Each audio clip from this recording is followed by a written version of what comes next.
Welcome back to enchanted learning. എല്ലാവർക്കും enchanted school മാപ്പിലേക്ക് സ്വാഗതം. മക്കളെ, കഴിഞ്ഞ ക്ലാസ്സിൽ നമ്മൾ 9ാം ക്ലാസ്സിലെ ബിഹൈൻഡ് മൂവ്മെന്റ്സ് ആണ് പഠിച്ചുകൊണ്ടിരിക്കുന്നത് അല്ലെ. ബിഹൈൻഡ് മൂവ്മെന്റ്സ് എന്ന പാഠഭാഗമാണ് നമ്മൾ നോക്കിക്കൊണ്ടിരിക്കുന്നത്.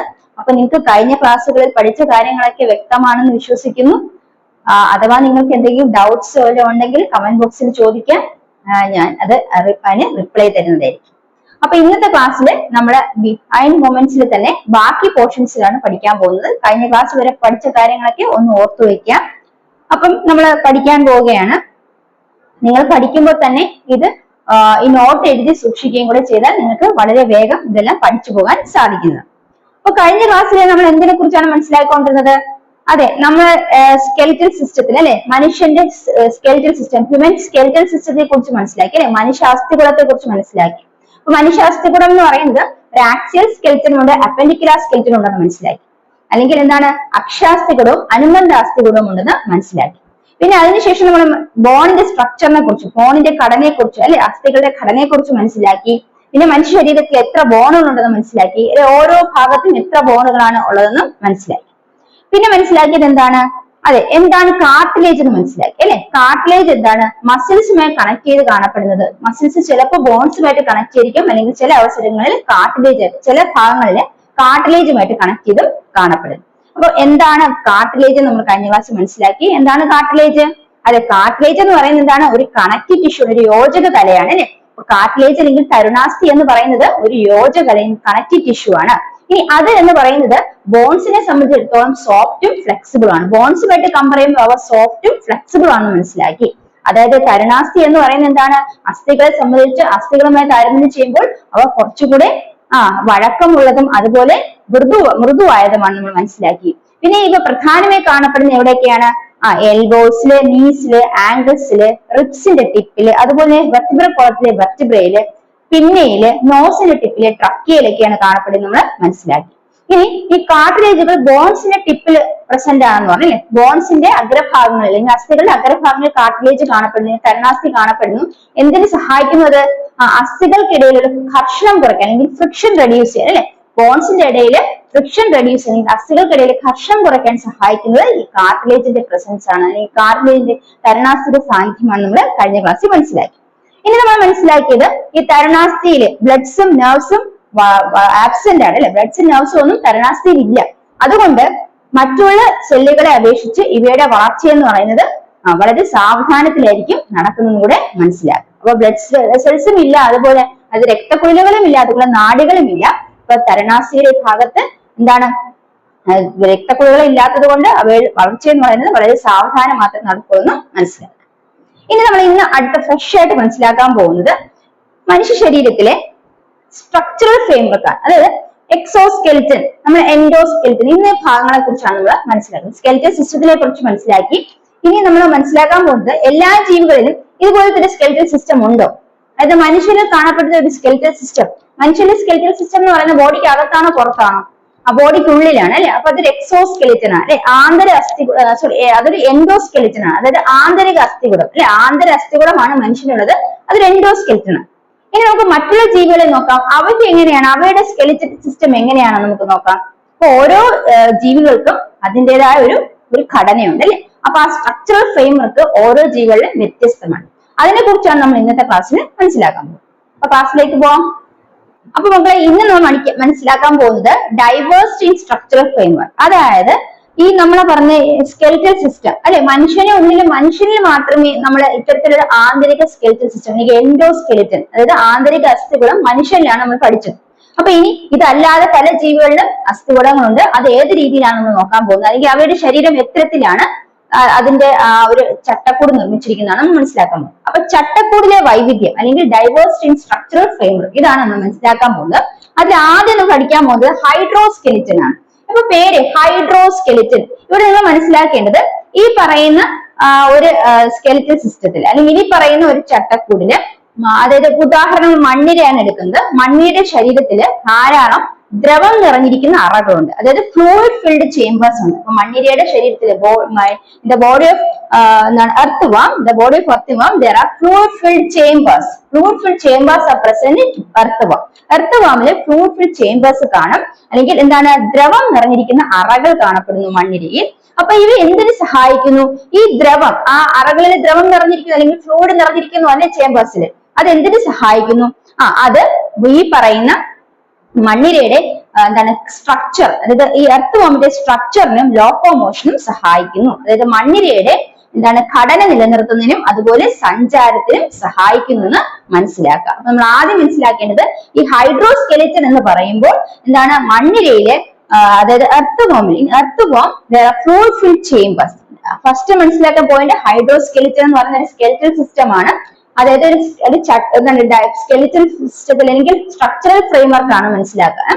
അപ്പൊ സ്ട്രക്ചറൽ ഫ്രെയിംവർക്ക് ആണ്, അതായത് in case of earthworm there are fluid filled chambers within their body and that is provided to for its and that provides the structure and locomotion, that helps in formation of structure, that provides structure and helps in locomotion. അത് structure provide ചെയ്യുന്നു, അതുപോലെ തന്നെ ലോക്കോമോഷനും സഹായിക്കുന്നു. അപ്പൊ ആ ഒരു മെക്കാനിസത്തിനെയാണ് എന്ത് വിളിക്കുന്നത്? ഹൈഡ്രോസ്കെലിറ്റൻ എന്ന് വിളിക്കുന്നത്. ഈ ഒരു സംവിധാനത്തെ എന്ത് വിളിക്കുന്നു? ഹൈഡ്രോസ്കെലിറ്റൻ എന്ന് വിളിക്കുന്നു. ഇനി ഹൈഡ്ര, അതുപോലെ തന്നെ സ്നെയിൽ, ഹൈഡ്രയും ഒച്ചും, കുതിരയിലേക്ക് ഇത്തരത്തിൽ ഹൈഡ്രോസ്കെലിറ്റൻ ആണ് സഞ്ചാരത്തിന് അല്ലെങ്കിൽ ചലനത്തിന് സഹായിക്കുന്നതെന്നൂടെ മനസ്സിലാക്കി വെക്കാം. അപ്പൊ ഇത്രയേ ഉള്ളൂ. ഹൈഡ്രോസ്കെലിറ്റൻ എന്ന പേരിൽ നിങ്ങൾക്ക് ഹൈഡ്രോ എന്ന് പറഞ്ഞാൽ വെള്ളവുമായി റിലേറ്റ് ചെയ്തെന്ന് മനസ്സിലാക്കാം. അവിടെ ഹൈഡ്രോ എന്ന് പറയുമ്പോൾ അവരുടെ സ്കെലിറ്റത്തിൽ എന്തുണ്ട്? ആ ദ്രവം നിറഞ്ഞിരിക്കുന്ന അറകളുണ്ട്, അല്ലെങ്കിൽ ഫ്ലൂയിഡ് ഫിൽഡ് ചേമ്പേഴ്സ് ഉണ്ട്. ഉദാഹരണത്തിന് മണ്ണിര. അപ്പൊ മണ്ണിരയില് ഫ്ലൂയിഡ് ഫിൽഡ് ചേമ്പേഴ്സ് ഉണ്ട്, അല്ലെങ്കിൽ ദ്രവം നിറഞ്ഞിരിക്കുന്ന അറകളുണ്ട്. ഈ അറകളിലെ ജലത്തിന്റെ സാന്നിധ്യം അവയുടെ ഘടനയ്ക്കും അതുപോലെ സഞ്ചാരത്തിനും സഹായിക്കുന്നു എന്ന് മനസ്സിലാക്കുക. അപ്പൊ അല്ലെങ്കിൽ എന്ത് പറയാ, ഇതിന്റെ ഈ ഫ്ലൂയിഡ് ഫിൽഡ് ചേമ്പേഴ്സിലെ വാട്ടറിന്റെ presence it helps to provide structure and helps in locomotion. ഇനി മനസ്സിലാക്കേണ്ടത്, ഇതുപോലെ തന്നെ ഹൈഡ്രോസ്കെലിറ്റൻ എവിടെ കാണപ്പെടുന്നുണ്ട്? ഹൈഡ്രയിലും സ്റ്റെയിലും, അതായത് ഒച്ചിലും ഇത്തരത്തിലുള്ള സ്കെലിറ്റൽ സിസ്റ്റം ആണെങ്കിൽ ഇത്തരത്തിലുള്ള ഹൈഡ്രോസ്കെലിറ്റൻ എന്ന മെക്കാനിസം ആണ് കാണപ്പെടുന്നത്. അത് ചലനത്തിന് സഹായിക്കുന്നു അല്ലെങ്കിൽ ലോക്കോമോഷന് സഹായിക്കുന്നു എന്ന് മനസ്സിലാക്കും. അടുത്ത രണ്ടാമത്തെ ചട്ടക്കൂട്, അതായത് രണ്ടാമത്തെ സ്ട്രക്ചറൽ ഫ്രെയിംവർക്ക് നമ്മൾ നോക്കാൻ പോകുന്നത്, അതാണ് എക്സോസ്കെലിറ്റൻ അല്ലെങ്കിൽ ബാഹ്യാസ്ഥികൂടം. എന്താണ് മക്കളെ? എക്സോസ്കെലിറ്റൻ അല്ലെങ്കിൽ ബാഹ്യാസ്ഥികൂടം. അപ്പൊ നോക്കിയ മക്കളെ, എക്സോസ്കെലിറ്റൻ അല്ലെങ്കിൽ ബാഹ്യാസ്ഥികൂടം. ഇവിടെ എക്സോസ്കെലിറ്റൻ എന്ന് പറയുന്നത് നമ്മൾ മനസ്സിലാക്കേണ്ടത് മറ്റൊരു ടൈപ്പ് ഓഫ് സ്ട്രക്ചറൽ ഫ്രെയിംവർക്ക് ആണ്. അതായത് hard shells present in crabs, muscles and oysters R made up of calcium carbonate. അതായത് ക്രാബ്, മസിൽസ്, ഓയിസ്റ്റർ മുതലായ ഓർഗാനിസങ്ങളിൽ, ജീവികളില് അവയുടെ ഹാർഡ് ഷെല്ലിൽ ഉണ്ടാക്കിയിരിക്കുന്നത് കാൽഷ്യം കാർബണേറ്റ് കൊണ്ടാണ്. So hard shells of crab, mussels and oysters are made up of calcium carbonate. Likewise, the shell of the outer covering, the outer covering of cockroach and grasshopper is made up of chitin. Grasshopper and cockroach's outer covering is made up of chitin, and these two represents the exoskeleton. So those hard shells and chitin, അതായത് calcium carbonate കൊണ്ട് ഉണ്ടാക്കിയിരിക്കുന്ന hard ഷെല്ലുകളും കൈറ്റിനും ഏത് example ആണ്? Exoskeleton ആണെന്ന് മനസ്സിലാക്കുക. And these connect the muscles in respective places. അതായത് ഈ പറയുന്ന എക്സോസ്കെലിറ്റനുകൾ ഇവയെ മസിൽസുമായിട്ട് കറക്റ്റ് സ്ഥലങ്ങളിൽ കണക്ട് ചെയ്യുന്നു. അപ്പൊ ആ ഷെല്ലുകൾ മസിലുമായി കറക്റ്റ് സ്ഥലങ്ങളിൽ കണക്ട് ചെയ്യുന്നാൽ അവ എന്തിനൊക്കെ സഹായിക്കും? Helps in movement, locomotion and protection of body. അപ്പൊ ഇത്രയേ ഉള്ളൂ. എക്സോസ്കെലിറ്റൻ എക്സാമ്പിൾ പഠിച്ചത് എന്താണ്? കാൽഷ്യം കാർബണേറ്റ് കൊണ്ടാണ് ഈ ഹാർഡ് ഷെൽസ്, ഏതിന്റെ ഹാർഡ് ഷെൽസ് ഉണ്ടാക്കിയിരിക്കുന്ന? ക്രാബ്, മസിൽസ്, ഓയിസ്റ്റർ മുതലായ ഓർഗാനിസംസിന്റെ ഹാർഡ് ഷെല്ലുകൾ കാൽഷ്യം കാർബണേറ്റ് കൊണ്ടാണ് ഉണ്ടാക്കിയിരിക്കുന്നത്, അല്ലെ? Hard shells of crab, mussels and oysters are made of calcium carbonate, and the outer covering of cockroach and grasshopper is also made up of chitin. And these that is the hard shells and chitin, they are the exoskeleton. They are considered as the exoskeleton, and these connect muscles in respective places and it helps in the movement, locomotion, protection of body. ഇപ്പൊ നമ്മൾ എന്താണ് ബാഹ്യാസ്ഥിയെ കുറിച്ച് മനസ്സിലാക്കിയത്? ബാഹ്യാസ്ഥിയെ കുറിച്ച് മനസ്സിലാക്കുമ്പോൾ എന്താ മനസ്സിലാക്കേണ്ടത്? അത് ഞണ്ട്, കക്ക, ചിപ്പി മുതലായ ജീവികളില് അവയുടെ കട്ടിയുള്ള അല്ലെങ്കിൽ ദൃഢമായ ആ ഷെല്ലുകൾ നിർമ്മിച്ചിരിക്കുന്നത് കാൽഷ്യം കാർബണേറ്റ് കൊണ്ടാണ്. അതുപോലെ തന്നെ പുൽച്ചാടി, പാറ്റ മുതലായവയുടെ ബാഹ്യാവരണം കൈറ്റിൻ വസ്തു കൊണ്ടാണ് നിർമ്മിച്ചിരിക്കുന്നത്. അപ്പൊ ഇതെല്ലാം എക്സോസ്കെൽറ്റന് ഉദാഹരണങ്ങളാണെന്ന് ഓർത്തു വയ്ക്കുക. ഇനി ഈ പറയുന്ന കൈറ്റിൻ ആവരണം അതുപോലെ തന്നെ കാൽഷ്യം കാർബണേറ്റ് കൊണ്ട് നിർമ്മിച്ചിരിക്കുന്ന ഈ ദൃഢമായ ഷെല്ലുകളും എന്ത് ചെയ്യുന്നു? പേശികളുമായി ഉചിത സ്ഥാനങ്ങളിൽ ബന്ധിപ്പിക്കപ്പെട്ടിരിക്കുന്നു. പേശികളുമായി ഉചിത സ്ഥാനങ്ങളിൽ ബന്ധിപ്പിക്കപ്പെട്ടിരിക്കുന്നതിനാൽ ഇവ ശരീരത്തിന്, അതായത് ഈ ജീവികളുടെ ചലനത്തിനും സഞ്ചാരത്തിനും അതുപോലെ തന്നെ ശരീര സംരക്ഷണത്തിനും സഹായിക്കുന്നു എന്ന് മനസ്സിലാക്കാം. അപ്പൊ അതാണ് നമ്മൾ ബാഹ്യ അസ്ഥികൂടം അല്ലെങ്കിൽ എക്സോസ്കെൽറ്റനെ കുറിച്ച് മനസ്സിലാക്കേണ്ടത്. ഇപ്പൊ പേശികളെ ഉചിത സ്ഥാനങ്ങളിൽ ബന്ധിപ്പിക്കുന്നതിനാൽ ഈ പറയുന്ന ബാഹ്യ അസ്ഥികൂടം ജീവികളുടെ ചലനത്തിനും സഞ്ചാരത്തിനും ശരീര സംരക്ഷണത്തിനും സഹായിക്കുന്നതും കൂടെ ഓർത്തു വയ്ക്കാം. അടുത്ത നമ്മൾ മനസ്സിലാക്കാൻ പോകുന്നത് എൻഡോസ്കെൽറ്റനെ കുറിച്ചാണ്, അല്ലെങ്കിൽ ആന്തര അസ്ഥികൂടത്തെ കുറിച്ചാണ് മനസ്സിലാക്കാൻ പോകുന്നത്. അടുത്ത ആന്തരാസ്ഥികൂടം അല്ലെങ്കിൽ എൻഡോസ്കെൽറ്റൻ എന്ന് പറഞ്ഞാൽ എന്താണ്? Endoskeleton in vertebrates including human beings, the endoskeleton, the mechanism is endoskeleton. In human beings, that is especially in vertebrates, especially human beings, the skeletal system is made up of cartilage and bone. അതായത് വെർട്ടിബ്രേറ്റ്സിൽ, human beings ഉൾപ്പെടെയുള്ള വെർട്ടിബ്രേറ്റ്സിൽ കാർട്ടിലേജും ബോണും കൊണ്ടാണ് അവരുടെ skeletal system ഉണ്ടാക്കിയിരിക്കുന്നത്. And it provides shape, protects internal organs, helps in movement and locomotion. And functions എന്തൊക്കെയാണ് എൻഡോസ്കെൽറ്റന്? ഒന്ന്, അത് shape provide ചെയ്യുന്നു ബോഡിക്ക്, ആൻഡ് ഇന്റേണൽ ഓർഗൻസിനെ പ്രൊട്ടക്ട് ചെയ്യുന്നു, അതുപോലെ തന്നെ മൂവ്മെന്റിനും ലോക്കോമോഷൻ ഹെൽപ്പ് ചെയ്യുന്നു. അപ്പൊ എൻഡോസ്കെൽറ്റൻ വെർട്ടിബ്രേറ്റ്സിൽ including human beings, the endoskeleton is made up of cartilage and bone. This the structural framework is made up of cartilage and bone. It provides shape, it protects internal organs and also helps in movement and locomotion. ഇത്രയും clear ആയ മക്കളെ? അടുത്ത എന്താണ് ആന്തരാസ്ഥികൂടം? Endoskeleton എന്ന് പറയുന്ന ആന്തരാസ്ഥികൂടം തന്നെയാണ്. അവിടെ അത് നമ്മൾ മനസ്സിലാക്കേണ്ടത് മനുഷ്യൻ ഉൾപ്പെടെയുള്ള വെർട്ടിബ്രേറ്റ്സുകൾ അല്ലെ, മനുഷ്യൻ ഉൾപ്പെടെയുള്ള നട്ടലുള്ള ജീവികളില് തരുണാസ്ഥിയും അസ്ഥികളും ചേർന്നുള്ള ചട്ടക്കൂടാണ് ഉള്ളത്. മനുഷ്യൻ ഉൾപ്പെടെയുള്ള നട്ടലുള്ള ജീവികളില് തരുണാസ്ഥിയും അസ്ഥിയും ചേർന്ന ചട്ടക്കൂടാണ് ഉള്ളത്. ഇനി മനസ്സിലാക്കേണ്ടത് ഇവ ശരീരത്തിന് ആകൃതി കൊടുക്കുന്നു, അതുപോലെ തന്നെ അവയവങ്ങളെ സംരക്ഷിക്കുന്നു. എന്ത് അവയവങ്ങളാണ്? ആന്തരിക അവയവങ്ങളെയാണ് സംരക്ഷിക്കുന്നത്.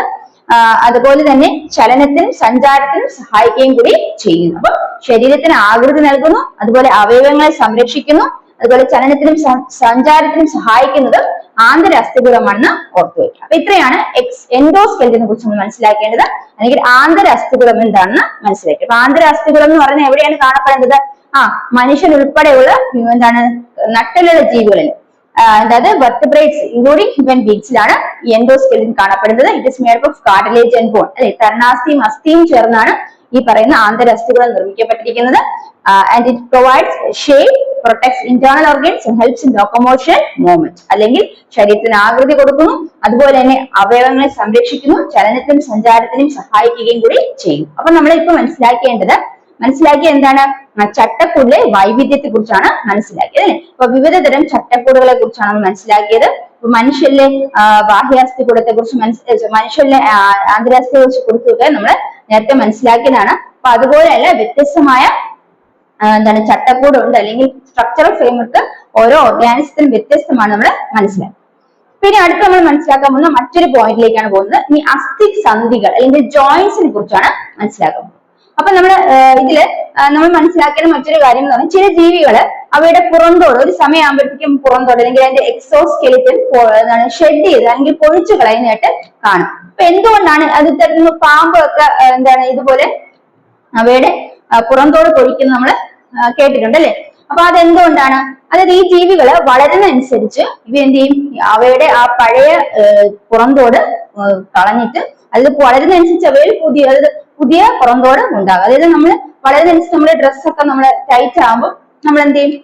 പുതിയ ഡ്രസ്സ് ഇടുന്നത് പോലെ ഈ ജീവികള് അവ വളരുന്നതനുസരിച്ച് അവരുടെ പഴയ പുറന്തോട് പൊളിച്ചു കളയും, പുറന്തോട് കളഞ്ഞിട്ട് അതിന് പുതിയ പുറന്തോട് വരുന്നു. അതിനാലാണ് എന്ത് സംഭവിക്കുന്നത്? ഇത്തരത്തിൽ ജീവിയുടെ പുറന്തോട് പൊഴിച്ചു കളയുന്നത് മനസ്സിലാക്കും. അപ്പൊ ഷെഡിങ്, ഈ പറയുന്ന എക്സോസ്കെൽറ്റൻ ഷെഡ് ചെയ്യുന്നത് because they are growing. So as they grow, they shed out the old old exoskeleton and the new one comes in the place of old one. അപ്പൊ അതാണ് മനസ്സിലാക്കുക. ഈ അസ്ഥിസന്ധികളിൽ ജോയിന്റ്സിനെ കുറിച്ചാണ് അടുത്ത് നമ്മൾ മനസ്സിലാക്കാൻ പോകുന്നത്. അപ്പൊ എന്താണ് മക്കളെ നമ്മൾ മനസ്സിലാക്കാൻ പോകുന്നത്? ജോയിന്റ്സ് അല്ലെങ്കിൽ അസ്ഥിസന്ധികളെ കുറിച്ചാണ് മനസ്സിലാക്കാൻ പോകുന്നത്. അപ്പൊ ജോയിന്റ്സിന് എന്താണ്? Bones are connected to each other by joints. അതായത് ബോൺസ് പരസ്പരം ചേർന്ന് ബന്ധിപ്പിക്കപ്പെട്ടിരിക്കുന്നത് ജോയിന്റ്സ് കൊണ്ടാണ്. ഇത്തരത്തിലെ ജോയിന്റ്സിന്റെ കണക്ഷൻസ് അവരുടെ മൂവ്മെന്റ് ഈസി ആക്കാൻ സഹായിക്കുന്നു. അപ്പൊ connecting the bones in this way makes their movement easier. So എന്താണ് ജോയിന്റ്സ് എന്ന് പറഞ്ഞത്? Bones are connected to each other by means of joints. Bonds are connected to each other by means of joints, and this connection of the bonds with each other helps makes the movement easier. മനസ്സിലായോ? അപ്പൊ bones പരസ്പരം connect ചെയ്തിരിക്കുന്നത് joints കൊണ്ടാണ്. അപ്പൊ ആ ഒരു connection അവരുടെ മൂവ്മെന്റിനെ easier ആക്കുന്നു മനസ്സിലാക്കുക. ഇനി സ്കെൽറ്റൽ ജോയിന്റ്സിന് ചില പ്രത്യേകതകളുണ്ട്, അതിനെ കുറിച്ച് നമ്മൾ പഠിക്കാൻ പോകുന്നത്. ഈ ജോയിന്റിന്റെ പിക്ചർ നോക്കൂ. ഇവിടെ ആദ്യം നമ്മൾ മനസ്സിലാക്കുന്നത് സ്ട്രക്ചർ ഓഫ് എ ജോയിന്റ് ആണ്. ജോയിന്റ് എന്ന് പറയുന്നത് എന്താണ്? രണ്ട് ബോണുകൾ തമ്മിൽ കണക്ട് ചെയ്തിരിക്കുന്നത് ജോയിന്റ് കൊണ്ടാണ് അല്ലെ. അപ്പൊ ഇതൊരു ബോണാണ്, ഇതൊരു ബോണാണ്. അപ്പൊ രണ്ട് ബോണുകൾ കണക്ട് ചെയ്തിരിക്കുന്നത് ജോയിന്റ്സ് കൊണ്ടാണെന്ന് മനസ്സിലാക്കുക. അപ്പൊ മൂവ്മെന്റ് ഈസി ആക്കാൻ വേണ്ടിയാണ് ഇത്തരത്തിലുള്ള കണക്ഷൻ എന്ന് നമ്മൾ പഠിച്ചു. ഇനി എന്താണ് ഫസ്റ്റ് മനസ്സിലാക്കാനുള്ള ഈ ജോയിന്റിന്റെ ഒരു സ്ട്രക്ചർ എന്ന് പറയുന്നത്? ലിഗമെന്റ്സ് ആണ്. അതായത് ലിഗമെന്റ്സ്. അപ്പൊ നമ്മൾ മനസ്സിലാക്കേണ്ടത് എന്താണ്? അസ്ഥി സന്ധികൾ എന്ന് പറയുന്നത്, അല്ലെങ്കിൽ ജോയിന്റ്സ് എന്ന് പറയുന്നത് സന്ധികൾ പരസ്പരം ബന്ധിപ്പിക്കപ്പെട്ടിരിക്കുന്നത് അല്ലെ. സന്ധികൾ പരസ്പരം ബന്ധിപ്പിക്കപ്പെട്ടിരിക്കുന്നത് അസ്ഥി സന്ധികൾ കൊണ്ടാണ്. ഈ അസ്ഥി സന്ധികളിൽ ഇത്തരത്തിൽ സന്ധികൾ ഉള്ളതിനാൽ ഈ ബോൺസിന് ഈസി ആയിട്ട് അല്ലെങ്കിൽ അസ്ഥികൾക്ക് വളരെ എളുപ്പത്തിൽ മൂവ് ചെയ്യാൻ സാധിക്കും, അല്ലെങ്കിൽ ചലിക്കാൻ സാധിക്കും എന്ന് മനസ്സിലാക്കാം.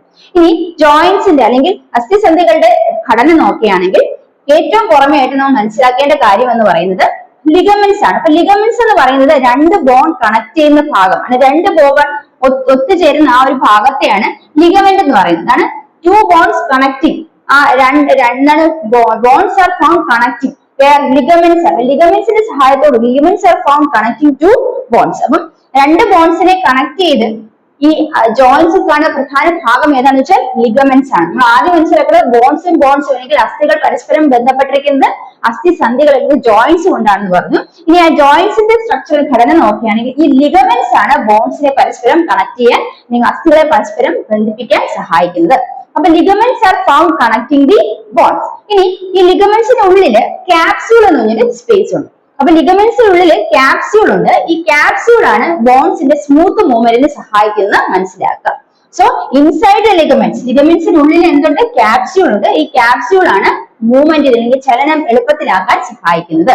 അപ്പൊ ജോയിന്റ്സിൽ കാണപ്പെടുന്ന പ്രധാന ഭാഗമാണ് ലിഗമെന്റ്സ്. ഈ ലിഗമെന്റ്സ് എന്ന് പറയുന്നത് ഈ പറയുന്ന ബോൺസിനെ കണക്ട് ചെയ്തിരിക്കുന്നത് ലിഗമെന്റ്സ് വഴിയാണ് മനസ്സിലാക്കുക. Bones are connected by means of ligaments. Two bones are connected by ligaments and capsule is a space in between the ligaments. Ligaments ഇടയിലുള്ള സ്പേസ് ആണ് ക്യാപ്സ്യൂൾ. ക്യാപ്സ്യൂൾ ആണ് എന്ത് ചെയ്യുന്നത്?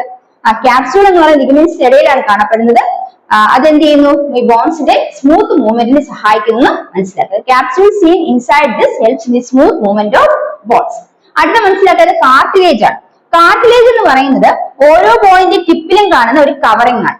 Cartilage is found covering the tip of each bone. ഓരോ ബോണിന്റെയും ടിപ്പിൽ cover ചെയ്ത് കാണപ്പെടുന്നതാണ് cartilage. എന്താണ് cartilage എന്ന് പറയുന്നത്?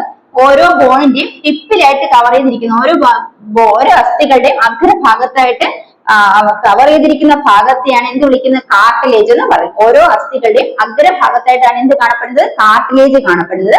ഈ അസ്ഥിയുടെ അഗ്രഭാഗങ്ങളിൽ കാർട്ടിലേജ് കാണപ്പെടുന്നതിനാൽ ഈ അസ്ഥികൾക്കിടയിലുള്ള ഘർഷണം അല്ലെങ്കിൽ ഫ്രിക്ഷൻ റെഡ്യൂസ് ചെയ്യാൻ സഹായിക്കുന്നു. Cartilage is found in the tip of each bone and this cartilage helps in reduction of friction. അതായത് അസ്ഥികൾക്കിടയിൽ ഘർഷണം കുറയ്ക്കാൻ സഹായിക്കുന്നതാണ് കാർട്ടിലേജിന്റെ പ്രധാനപ്പെട്ട, അല്ലെങ്കിൽ കാർട്ടിലേജ് എന്ന് എന്താണ്? തരുണാസ്ഥി. തരുണാസ്ഥി എന്ന് പറഞ്ഞ് നമ്മൾ പഠിച്ചു. എവിടെ കാണപ്പെടുന്നു? ബോണിന്റെ അഗ്രഭാഗങ്ങളിൽ അല്ലെങ്കിൽ അസ്ഥികൾ അഗ്രഭാഗത്ത് തരുണാസ്ഥി കാണപ്പെടുന്നു എന്ന് പറഞ്ഞു. അപ്പൊ തരുണാസ്ഥികൾ എന്തിനാ ഈ അസ്ഥികളുടെ അഗ്രഭാഗങ്ങൾ കാണപ്പെടുന്നത്? അവിടുത്തെ ഘർഷണം കുറയ്ക്കാൻ സഹായിക്കുന്നു എന്ന് മനസ്സിലാക്കുക. അപ്പൊ cartilage seen at the tip of each bone and this helps to reduce the friction between the bones. അടുത്തത് സൈനോവിയൽ ഫ്ലൂയിഡ് എന്ന് പറഞ്ഞൊരു സംഭവം. എന്താണ്? അതായത് ഇവിടെ ഒരു സൈനോവിയൽ മെംബ്രെയിൻ ഉണ്ട്. അത് സൈനോവിയൽ സ്ഥലമുണ്ട്. ജോയിന്റിന് അവിടെ ആയിട്ടൊരു സൈനോവിയൽ സ്ഥലമുണ്ട്. ഇവിടെ ഒരു സൈനോവിയൽ സ്ഥലമുണ്ട്, ഒരു മെംബ്രെയിൻ ഉണ്ട്. ആ മെംബ്രെയിനുള്ളില് സൈനോവിയൽ സ്ഥലത്തില് സൈനോവിയൽ സെല്ലുകൾ അല്ലെങ്കിൽ സൈനോവിയൽ കോശങ്ങൾ കാണപ്പെടുന്നു. അപ്പൊ സൈനോവിയൽ സ്ഥലമാണ് ഈ പുറമേയായി കാണപ്പെടുന്നത്. ആ സൈനോവിയൽ സ്ഥലത്തിൽ എന്ത് കാണപ്പെടുന്നു? അതാണ് സൈനോവിയൽ സ്ഥലം തന്നെ ഇതാണ്. ഏറ്റവും പുറമെയാണ് ലിഗമെന്റ്. ലിഗമെന്റിന്റെ അകത്താണ് ക്യാപ്സ്യൂൾ സ്പേസ് എന്ന് പറഞ്ഞു. ഇനി അതിൽ തന്നെ നീലയായിട്ട് വരച്ചിരിക്കുന്നത് ജസ്റ്റ് ബാക്കിലോട്ടുള്ള പോർഷൻ ആണ് എന്ത്? സൈനോവിയൽ സ്ഥലം അല്ലെങ്കിൽ സൈനോവിയൽ മെംബ്രെയിൻ എന്ന് പറയുന്നത്. അവിടെ സൈനോവിയൽ സെല്ലുകൾ പ്രസന്റ് ആണ്. Synovial cells are present in synovial membrane and the synovial cells produces synovial fluid. അപ്പൊ സൈനോവിയൽ ഫ്ലൂയിഡ് പ്രൊഡ്യൂസ് ചെയ്തത് സൈനോവിയൽ സെല്ലുകളാണ്. സൈനോവിയൽ മെംബ്രെയിനിൽ കാണപ്പെടുന്ന സൈനോവിയൽ സെല്ലുകളാണ് സൈനോവിയൽ ഫ്ലൂയിഡ് പ്രൊഡ്യൂസ് ചെയ്യുന്നത്. And this fluid is produced in between the bones of a joint. ജോയിന്റിന്റെ ബോൺസിന്റെ ഇടയിലാണ് സൈനോവിയൽ ഫ്ലൂയിഡ് പ്രൊഡ്യൂസ് ചെയ്യപ്പെടുന്നത്. ഇതും എന്തിനെ സഹായിക്കുന്നു? It also reduces friction between the bones. ബോൺസിനിടയിൽ ഫ്രിക്ഷൻ ഇത് കുറയ്ക്കുന്നു. അപ്പൊ സൈനോവിയൽ ദ്രവം, സൈനോവിയൽ ഫ്ലൂയിഡും ബോൺസിന്റെ ഫ്രിക്ഷൻ കുറയ്ക്കുന്നു. അതിൽ കാർട്ടിലേജും ബോൺസിനിടയിൽ ഫ്രിക്ഷൻ കുറയ്ക്കുന്നു. ഇപ്പൊ ജോയിന്റിൽ കാണപ്പെടുന്ന ഈ സൈനോവിയൽ ഫ്ലൂയിഡ് ഫ്രിക്ഷൻ റെഡ്യൂസ് ചെയ്യുന്നു. അതുപോലെ തന്നെ ജോയിന്റിൽ കാണപ്പെടുന്ന ബോൺസ് ജോയിന്റിന്റെ ഭാഗത്ത് കാണുന്ന കാർട്ടിലേജും എന്ത് ചെയ്യുന്നുണ്ട്? ഫ്രിക്ഷൻ റെഡ്യൂസ് ചെയ്യുന്നു മനസ്സിലാക്കുക. അപ്പൊ നമ്മൾ മനസ്സിലാക്കിയ എന്തൊക്കെയാണ്? അതെ, ജോയിന്റ്സ് അല്ലെങ്കിൽ അസ്ഥി സന്ധികളെ കുറിച്ച് മനസ്സിലാക്കി. ജോയിന്റ്സ് എന്ന് പറയുന്നത് എന്താണ്? Bones are connected together by means of joints എന്ന് പറഞ്ഞത്. ഇനി ജോയിന്റ്സ് മൂവ്മെന്റ്സിന്, ഇത്തരത്തിലുള്ള കണക്ഷൻ ആണ് മൂവ്മെന്റ്സിന് ഈസി ആക്കുക, ബോൺസിനെ മൂവ്മെന്റ്സിന് ഈസി ആക്കാൻ സഹായിക്കുന്നു പറഞ്ഞു.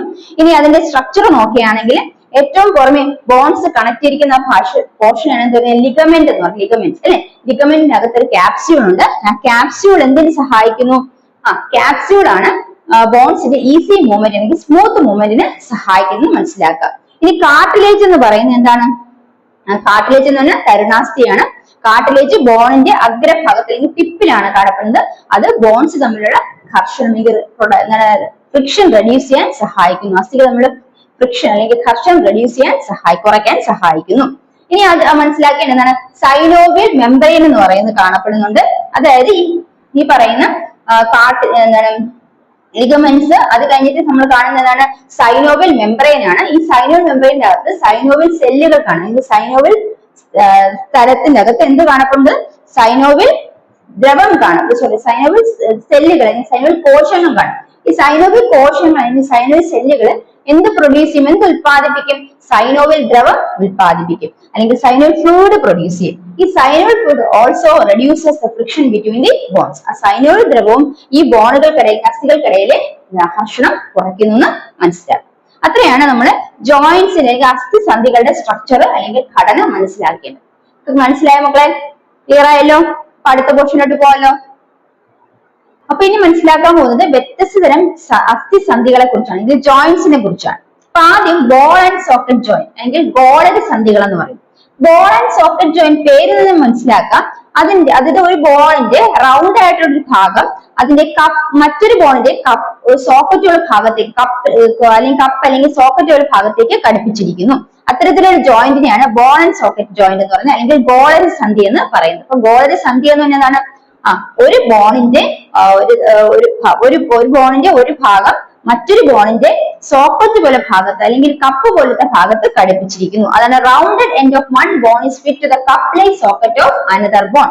Rounded end of one bone fit to the cup like socket of another bone. ഇപ്പൊ ഗോളക സന്ധി എന്ന് പറയുന്നതാണ് ഒരു അസ്ഥിയുടെ എന്താണ് ഒരു അസ്ഥിയുടെ എന്താണ് വൃത്താകൃതി ഇരിക്കുന്ന ഭാഗം മറ്റൊരു അസ്ഥിയുടെ സോക്കറ്റ് പോലെ അല്ലെങ്കിൽ കപ്പ് പോലെ ഭാഗത്തേക്ക് ഘടിപ്പിച്ചിരിക്കുന്നു. അത്തരത്തിലുള്ള ജോയിന്റ് ആണ് ഗോളക സന്ധി അല്ലെങ്കിൽ ബോൾ ആൻഡ് സോക്കറ്റ് ജോയിന്റ് എന്ന് പറയുന്നത്. പ്രധാനമായിട്ട് കാണപ്പെടുന്നത് എവിടെയൊക്കെയാണ്? ഇടുപ്പെല്ലിന്റെ അവിടെയും തോളിലെ എല്ലിന്റെ അവിടെയും ഇടുപ്പിലെ എല്ലിന്റെ അവിടെയുമാണ് എന്ത് കാണപ്പെടുന്നത്? ബോൾ ആൻഡ് സോക്കറ്റ് ജോയിന്റ് കാണപ്പെടുന്നത്. അല്ലെങ്കിൽ ഹിപ്പ് ആൻഡ് ഷോൾഡർ ജോയിന്റിലാണ് ബോൾ ആൻഡ് സോക്കറ്റ് ജോയിന്റ് കാണപ്പെടുന്നത്. ഇപ്പൊ ഗോളക സന്ധി എന്ന് പറയുന്നതാണ് ഹിപ്പ് ആൻഡ് ഷോൾഡർ ജോയിന്റിലാണ് അല്ലെങ്കിൽ ഇടുപ്പെല്ലിൽ അല്ലെങ്കിൽ തോളലിലാണ് എന്ത് കാണപ്പെടുന്നത്? ഗോളക സന്ധികൾ കാണപ്പെടുന്നത് മനസ്സിലാക്കാം. അടുത്തത് ഹിഞ്ച് ജോയിന്റ് ആണ് അല്ലെങ്കിൽ വിജാഗിരി സന്ധി എന്ന് പറയുന്നത്. ഹിഞ്ച് ജോയിന്റ് വിജാഗിരി സന്ധി എന്ന് പറയുന്നത് ഒരു വശത്തേക്ക് മാത്രമേ എന്ത് ചെയ്യാൻ പറ്റുള്ളൂ? അതിനെ തുറക്കാൻ അല്ലെങ്കിൽ അതിനെ ഇത് നീക്കാൻ സാധിക്കുള്ളൂ. അതായത് ബെൻഡ് ചെയ്യാനും സ്ട്രെയിറ്റ് ചെയ്യാനും മാത്രം. അതായത് അങ്ങോട്ടും ഇങ്ങോട്ടും, അതായത് നമ്മുടെ വാതിലിന്റെ വിജാഗിരി ഓർമ്മിച്ചാൽ വിജാഗിരി സന്ധി എന്ന് പറഞ്ഞ ഹിഞ്ച് ജോയിന്റ് എന്താണ്? ബെൻഡിങ് ആൻഡ് സ്ട്രെയിറ്റിംഗ്, അതായത് ടു ആൻഡ് ഫ്രോ, അങ്ങോട്ടും ഇങ്ങോട്ടും മാത്രമേ എന്ത് ചെയ്യാൻ സാധിക്കുകയുള്ളൂ? ഈ സന്ധികളെ നീക്കാൻ സാധിക്കുകയുള്ളൂ. അപ്പൊ അതാണ് എന്താണ് ഹിഞ്ച് ജോയിനിൽ വിജാഗിരി സന്ധി എന്ന് പറയുന്നത്. അത് എവിടെയൊക്കെ കാണപ്പെടുന്നു? നീ elbow angle, it is found in നീ എൽബോ ആംഗിൾ. അതായത് എന്താണ്, രണ്ട് വശങ്ങളിലേക്കും ചലിക്കാൻ സാധിക്കുന്ന സന്ധികളാണ് വിജാഗിരി സന്ധികൾ. അത് എവിടെയൊക്കെ കാണപ്പെടുന്നു? കൈമുട്ടുകൾ, കാൽമുട്ടുകളിലൊക്കെയാണ് എന്ത് കാണപ്പെടുന്നത്? വിജാഗിരി സന്ധി കാണപ്പെടുന്നത്. അപ്പൊ ഹിഞ്ച് ജോയിന്റ് എന്ന് പറയുന്നത് വിജാഗിരി സന്ധിയാണ്. അപ്പൊ hinge joint is seen in knees, elbow and ankles. It allows bending and straightening of bones അല്ലെങ്കിൽ to and fro of movements of bones. അതായത് രണ്ട് വശങ്ങളിലേക്കും ചലിക്കുന്ന സന്ധി ഏതാണെന്ന് വെച്ചാൽ അത് വിജാഗിരി സന്ധിയാണ്. കൈമുട്ടിലും കാൽമുട്ടിലുമാണ് ഈ വിജാഗിരി സന്ധി കാണപ്പെടുന്നത് കൂടെ മനസ്സിലാക്കി വെക്കാം. അപ്പൊ അടുത്ത് നമ്മൾ മനസ്സിലാക്കാൻ പോകുന്ന മറ്റു സന്ധി ഏതാണെന്ന് വെച്ചാൽ കീലസന്ധിയാണ്, അല്ലെങ്കിൽ പിവറ്റ് ജോയിന്റ് ആണ്. അപ്പൊ മക്കളെ, കീലസന്ധി അല്ലെങ്കിൽ പിവറ്റ് ജോയിന്റ് എന്ന് അറിയപ്പെടുന്നത് കീലസന്ധി അല്ലെങ്കിൽ പിവറ്റ് ജോയിന്റ്. അതായത് കീലസന്ധി എന്ന് പറഞ്ഞാൽ ഉദാഹരണം നമുക്ക് പറയാം. നമ്മൾ എന്താണ് കഴുത്തിലെ പിന്നെ എന്താണ് വെർട്ടിബ്രയിൽ കാണപ്പെടുന്ന അല്ലെങ്കിൽ കഴുത്തിലെ കാണപ്പെടുന്ന ബോൺസ് ഇത്തരത്തിലുള്ള ജോയിന്റ്സ് ആണ് കാണപ്പെടുന്നത് മനസ്സിലാക്കുക. അതായത് rounded end of one bone is fit to the ring formed of another bone. അതായത് ഒരു ബോണിന്റെ ഒരു എന്താണ് വൃത്താകൃതി അല്ലെങ്കിൽ ഒരു റൗണ്ട് ഷേപ്പിൽ ഇരിക്കുന്ന ഒരു ഭാഗം മറ്റൊരു ബോണിന്റെ റിംഗ് ഷേപ്പിൽ ഇരിക്കുന്ന ഭാഗത്തേക്ക് കണക്ട് ചെയ്തിരിക്കുന്നു. അങ്ങനെയാണ് ആ ജോയിന്റ് ഫോം ചെയ്തിരിക്കുന്നത്. അപ്പൊ rounded end of one bone is fit to the ring formed of another bone, that is pivot joint അല്ലെങ്കിൽ കീലസന്ധി എന്ന് പറഞ്ഞാൽ ഇത് പ്രധാനമായി കാണപ്പെടുന്നത് നെക്ക് റീജിയനില്. അതായത് നെക്ക് റീജിയനില് ഫസ്റ്റ് ആൻഡ് സെക്കൻഡ് വെർട്ടിബ്രേറ്റ് തമ്മിലുള്ള ജോയിന്റ്സ് ആണ് എവിടെ കാണപ്പെടുന്നത്? ഈ പിവറ്റ് ജോയിന്റ് അല്ലെങ്കിൽ കീലസന്ധി എന്ന് പറഞ്ഞാൽ മനസ്സിലാക്കുക. എന്നിട്ട് നമ്മുടെ കഴുത്തിലുള്ള ജോയിന്റ് ആണ് എന്ത്? കീലസന്ധി അല്ലെങ്കിൽ പിവറ്റ് ജോയിന്റ് എന്ന് മനസ്സിലാക്കുക. അപ്പൊ അതാണ് ടൈപ്സ് ഓഫ് ജോയിന്റ്സ്. കീലസന്ധി, പിവറ്റ് ജോയിന്റ് അല്ലെങ്കിൽ കീലസന്ധി എന്ന് പറഞ്ഞാൽ എവിടെ കാണപ്പെടുന്നു? നമ്മുടെ കഴുത്തിലാണ് ഇത്തരത്തിലുള്ള ജോയിന്റ്സ് കാണപ്പെടുന്നത്. അതെന്ന് പറയുന്നത് ഒരു ബോണിന്റെ ബോണ് മറ്റൊരു റിംഗ് ഷേപ്പിലിരിക്കുന്ന ബോണിന്റെ ഭാഗത്തേക്ക് കണക്ട് ചെയ്തിരിക്കുന്നു. അങ്ങനെയാണ് കീലസന്ധി അല്ലെങ്കിൽ പിവറ്റ് ജോയിന്റിനെ കുറിച്ച് നമ്മൾ മനസ്സിലാക്കേണ്ടത്. അടുത്ത മറ്റൊരു ജോയിന്റിനെ കുറിച്ച് കൂടെ മനസ്സിലാക്കണം. അതാണ് ഗ്ലൈഡിംഗ് ജോയിന്റ് അല്ലെങ്കിൽ തെന്നി നീങ്ങുന്ന സന്ധി എന്ന് കൂടെ മനസ്സിലാക്കണം. തെന്നി നീങ്ങുന്ന സന്ധി അല്ലെ, തെന്നി നീങ്ങുന്ന സന്ധി ഗ്ലൈഡിംഗ് ജോയിന്റ് എന്ന് പറഞ്ഞാൽ എന്താണ്? അതെന്ന് പറഞ്ഞാൽ തെന്നി നീങ്ങുന്നു. അതായത് അത് it allows bone to move part in each other any direction. ബോണിനെ ദൂരത്തേക്ക് ഏതൊരു ഡയറക്ഷനിലും നീങ്ങാൻ സഹായിക്കുന്ന ജോയിന്റ് ആണ് ഇത് തെന്നി നീങ്ങൽ സന്ധി അല്ലെങ്കിൽ എന്താണ് ഗ്ലൈഡിംഗ് ജോയിന്റ് എന്ന് പറഞ്ഞാൽ. അത് ആ സന്ധികളെ എന്തിനു സഹായിക്കുന്നു? അസ്ഥികളെ പല വശങ്ങളിലേക്ക് തെന്നി നീങ്ങാൻ സഹായിക്കുന്നു. Allows bone to move part in each other in any direction. ഇനി ഇത് പ്രധാനമായിട്ട് കാണപ്പെടുന്നത് തമ്പിലും മിഡിൽ ഇയറിലുമാണ്. അതായത് നമ്മുടെ കയ്യിലെ കാലിലേക്ക് വിരലുകളില്, അതുപോലെ തന്നെ എന്താണ് ചെവിയിൽ മിഡിൽ ഇയറിലുമാണ്. അതായത് ആന്തരകർണത്തിലുമാണ് പ്രധാനമായിട്ട് കാണപ്പെടുന്നത്. ഇപ്പൊ ഗ്ലൈഡിംഗ് ജോയിന്റ് എന്ന് പറയുന്നത് തെന്നി നീങ്ങുന്ന സന്ധിയുടെ പ്രത്യേകത എന്താണ്? അത് ആ ജോയിന്റ് അസ്ഥികളെ പല ഭാഗങ്ങളിലേക്ക് തെന്നി നീങ്ങാൻ സഹായിക്കുന്നു. അതായത് allows bone to move part in each other in any direction. ഉദാഹരണത്തിന് നമ്മുടെ കയ്യിലെയും കാലിലെയും വിരലുകള്, അതുപോലെ തന്നെ ആന്തരകർണവും ആന്തരകർണത്തിലും ഏത് ജോയിന്റ്സ് ഉണ്ട്? ഗ്ലൈഡിംഗ് ജോയിന്റ് തെന്നി നീങ്ങുന്ന സന്ധികൾ ഉണ്ടെന്ന് മനസ്സിലാക്കും. അപ്പൊ ഡിഫറെന്റ് ടൈപ്സ് ഓഫ് ജോയിന്റ്സിനെ കുറിച്ച് പഠിച്ചു. ഏതൊക്കെയാണ് മക്കളെ അത്?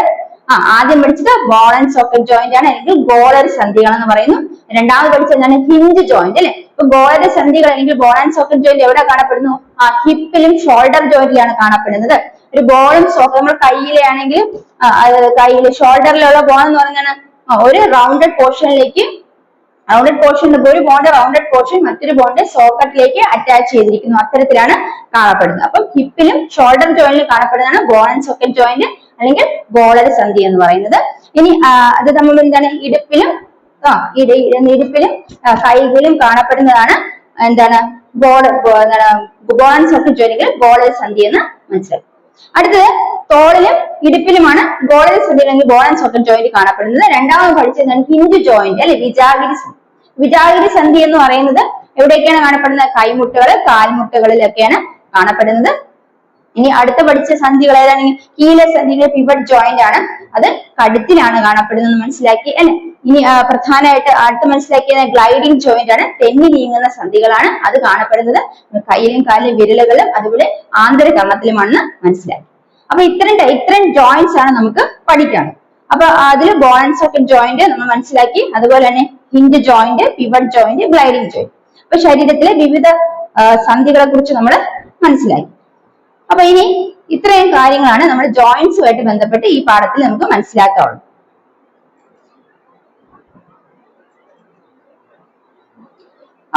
നമ്മൾ ഇന്നത്തെ ക്ലാസ്സിൽ എന്തൊക്കെ മനസ്സിലാക്കി?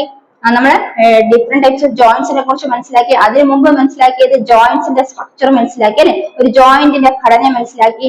പിന്നെ സ്ട്രക്ചറൽ ഫ്രെയിംവർക്ക്, എത്തരത്തിലുള്ള ഫ്രെയിംവർക്കുകളാണ് ഓർഗാനിസങ്ങളിലുള്ളത്, ഹൈഡ്രോസ്കെൽറ്റൻ, എക്സോസ്കെൽറ്റൻ, എൻഡോസ്കെൽറ്റൻ, ഇതൊക്കെ നമ്മൾ ഇന്നത്തെ ക്ലാസ്സിൽ ക്ലിയർ ആക്കി. അപ്പൊ നിങ്ങൾക്ക് ക്ലാസ് ഇഷ്ടമായി മനസ്സിലായെന്ന് വിശ്വസിക്കുന്നു. ഈ ക്ലാസ് നിങ്ങൾക്ക് മനസ്സിലായി, പോർഷൻസ് ഒക്കെ ക്ലിയർ ആയെന്നുണ്ടെങ്കിൽ തീർച്ചയായും ഈ ചാനൽ സബ്സ്ക്രൈബ് ചെയ്യാം. നിങ്ങൾക്ക് പരീക്ഷയ്ക്ക് ഉപകാരപ്പെടുന്ന ക്ലാസ്സുകൾ വീണ്ടും കാണുന്നതാണ്. ഉടനെ തന്നെ എന്റെ അടുത്ത പോർഷൻസ് ഉണ്ടാകുന്നതാണ്. Children's bye from me. Thank you.